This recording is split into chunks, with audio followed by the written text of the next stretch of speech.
आपने हिस्ट्री की बहुत सी फेमस क्वीन के बारे में सुना होगा, चाहे वो दिल्ली की रजिया सुल्तान हो या झांसी की रानी लक्ष्मीबाई। बट एक रानी ऐसी भी है जिनकी स्टोरी कहीं इतिहास के पन्नों में दबी रह गई। लेट्स टॉक अबाउट रानी अहिल्याबाई, जो एक नॉर्मल लड़की से हिस्ट्री की मोस्ट पावरफुल क्वीन बन गई। और आज उनका कंपैरिजन इंग्लैंड की क्वीन एलिजाबेथ फर्स्ट और Russian queen Catherine the great से किया जाता है।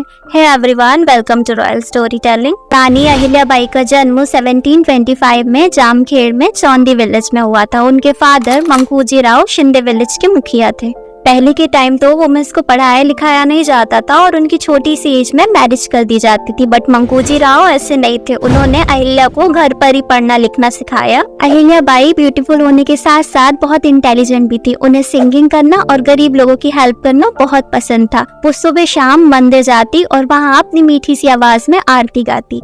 विलेज के सारे लोग उन्हें बहुत प्यार करते थे। और वहीं दूसरी तरफ मल्हार राव होलकर मालवा के किंग थे और पेशवा बाजीराव के बहुत खास भी थे। उनका एक बेटा था जिसका नाम खाटी राव था। खाटी राव को राज्य संभालने में इतना इंटरेस्ट नहीं था, इस वजह से उनके फादर मल्हार राव चाहते थे कि उन्हें एक ऐसी डॉटर इन लॉ मिले जो आगे चलकर उनका राज्य संभाले। एक बार मल्हार राव राज्य की किसी काम के सिलसिले में बाहर गए हुए थे और वापस आते टाइम उन्हें शाम हो गई, तो उन्होंने चौदी विलेज में रुकने का फैसला किया। हाँ, उन्होंने देखा कि एक बहुत प्यारी सी लड़की शिव मंदिर में आरती गा रही है। वो अहिल्याबाई की पर्सनैलिटी से इतना मेस्मराइज हो गए कि उन्होंने वही पास खड़े एक व्यक्ति से अहिल्याबाई के बारे में पूछा। तो उस व्यक्ति ने कहा कि शायद आप इस गांव में न्यू है, क्योंकि इस विलेज में हर व्यक्ति तो हमारी अहिल्या को जानता है। ये हमारे मुखिया मंकूजी राव की बेटी है। मल्हार राव को अहिल्या इतनी पसंद आई कि उन्होंने उनके फादर मंकूजी राव से मिलने का फैसला किया और उन्होंने मंकूजी राव से मिलकर अहिल्या को अपनी डॉटर इन लॉ बनाने की रिक्वेस्ट करी। और सिर्फ 8 साल की एज में ही छोटी सी अहिल्या की शादी खाटी राव से हो गई। हालांकि उस टाइम छोटी सी एज में ही वुमेन्स की शादी हो जाती थी और वो एक नॉर्मल लड़की से होलकर राज्य की क्वीन बन गई।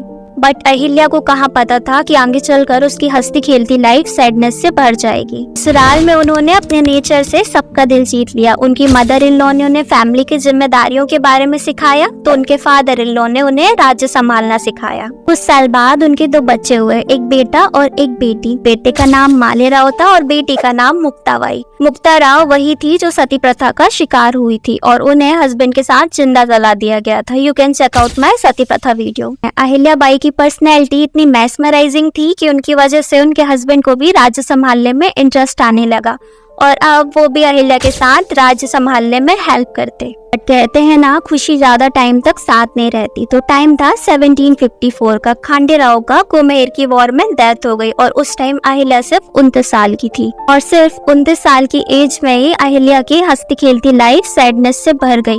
वो इतना दुखी हो गई कि उन्होंने अपने हस्बैंड के साथ सती होने का फैसला किया। बट उनके फादर इन लॉ ने उन्हें रोक लिया, ये कह के कि मैंने मेरा बेटा तो खो दिया है बट मैं अपनी इकलौती बेटी को नहीं खोना चाहता। इसके बाद उन्होंने अपना पूरा ध्यान राज्य को संभालने में लगा दिया।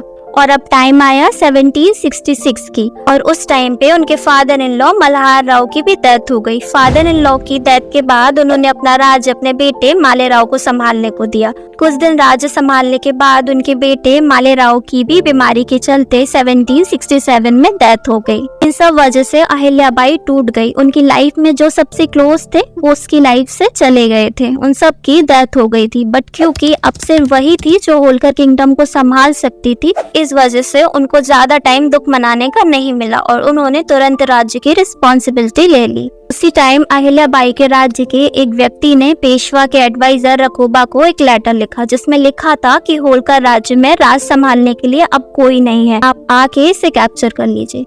बट जैसे ही इसकी इन्फॉर्मेशन रानी अहिल्याबाई को मिली, उन्होंने तुरंत ही इसका अनाउंसमेंट करवा दिया कि होलकर राज्य स्वामीहीन नहीं है, रानी अहिल्याबाई ने किंगडम संभाल लिया है। और उसी टाइम से वॉर के लिए अहिल्याबाई ने हथियार और राशन इकट्ठा करना स्टार्ट कर दिया था, क्योंकि उन्हें पता था कि उस एरा में वुमेन्स को कमजोर मानते थे और बाकी राज्य उन पर कभी भी आक्रमण कर सकते थे। साथ ही साथ उन्होंने आसपास के काफी सारे राज्यों को लेटर लिखकर उनसे हेल्प मांगी। सभी उनकी हेल्प करने को मंजूर हो गए। उन्होंने वुमेन्स की एक सेना तैयार करी, उन्हें तलवारबाजी अस्त्र शस्त्र सिखाया और वॉर के लिए रेडी हो गई। साथ ही साथ उन्होंने महोबा को भी लेटर लिख दिया और कहा कि आप आ तो रहे हैं होलकर राज्य को कैप्चर करने के लिए, बट हम भी रेडी हैं। मैंने भी अपनी वुमेन्स की सेना रेडी कर ली है।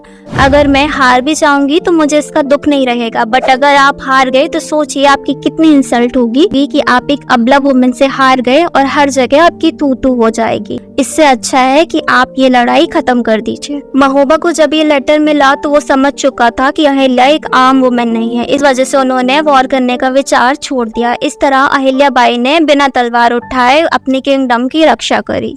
इसके बाद अहिल्याबाई ने माहेश्वरी में एक साधारण जीवन बिताने का फैसला किया। बट रुकिए, कहानी अभी यहाँ खत्म नहीं हुई है। उन्होंने वहाँ रह के बहुत सारे वर्क किए, जैसे म्यूजिक, टेक्सटाइल, सारी इंडस्ट्री में उन्होंने कदम रखा। उनकी माहेश्वरी साड़ीज आज भी फेमस है।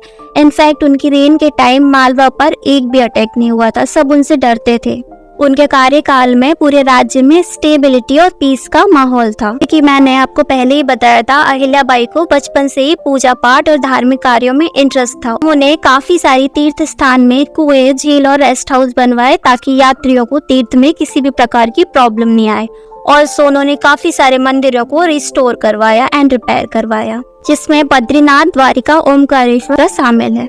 1780 में उन्होंने काशी विश्वनाथ मंदिर को रिस्टोर एंड रिपेयर करवाया, जिसे 1769 में औरंगजेब ने नष्ट कर दिया था। और 70 साल की एज में 1795 में उनकी डेथ हो गई। उन्होंने अपने कार्यकाल में 100 से ज्यादा मंदिर बनवाए, 30 से ज्यादा धर्मशाला, कुएं बनवाए। उन्होंने 28 सालों तक लंबा राज्य किया। फैक्ट उनकी चर्चा विदेशों तक थी। उन्हें क्वीन एलिजाबेथ और कैथरीन द ग्रेट से कंपेयर किया जाता था और उनकी लेगेसी आज भी जिंदा है। ये थी हमारी ब्रेवेस्ट क्वीन अहिल्याबाई की स्टोरी। आज के लिए बस इतना ही। आपका क्या ओपिनियन है प्लीज कमेंट करके बताइए, और वीडियो अच्छा लगा हो तो वीडियो को लाइक करिए और चैनल को सब्सक्राइब करिए। Thank you.